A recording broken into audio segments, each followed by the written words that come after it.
क्या आप जानते हैं कि वसंत पंचमी केवल पीले वस्त्र पहनने और पतंग उड़ाने का त्योहार नहीं है? यह पर्व हमारे प्राचीन ग्रंथों में गहरी जड़ें रखता है। वसंत पंचमी न केवल बसंत ऋतु के आगमन का प्रतीक है, बल्कि यह ज्ञान, संगीत और कला की देवी मां सरस्वती को समर्पित एक शुभ दिन भी है। लेकिन इसके अलावा यह ऋग्वेद, स्कंद पुराण और ब्रह्मवैवर्त पुराण में वर्णित एक अत्यंत महत्वपूर्ण तिथि भी है। आइए प्राचीन शास्त्रों के अनुसार वसंत पंचमी के वास्तविक महत्व को जानें। ऋग्वेद के अनुसार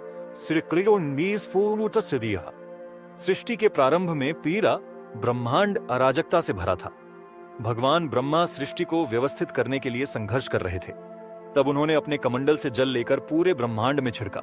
इसी जल से दिव्य ज्ञान और संगीत की अधिष्ठात्री मां सरस्वती प्रकट हुईं।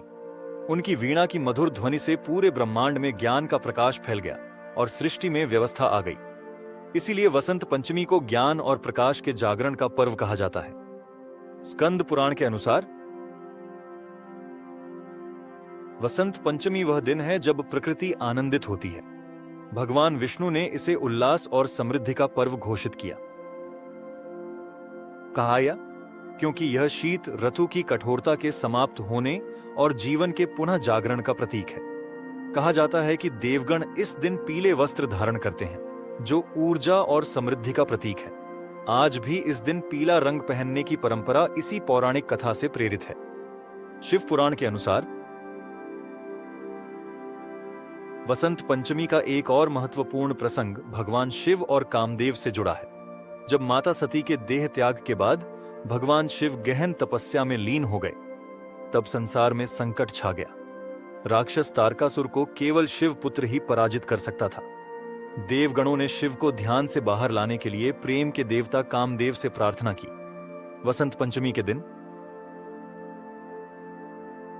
कामदेव ने अपने पुष्प बाण भगवान शिव पर चलाए, जिससे उनकी ध्यानावस्था भंग हो गई। क्रोधित शिव ने अपनी तीसरी आंख खोल दी और कामदेव को भस्म कर दिया। परंतु इस घटना के बाद शिव और पार्वती का विवाह हुआ और उनके पुत्र कार्तिकेय ने तारकासुर का वध किया। इसलिए वसंत पंचमी को प्रेम, नवजीवन और दिव्य हस्तक्षेप का पर्व भी माना जाता है। ब्रह्मवैवर्त पुराण के अनुसार वसंत पंचमी का दिन ज्ञान, संगीत और कला की साधना के लिए अत्यंत पवित्र माना जाता है।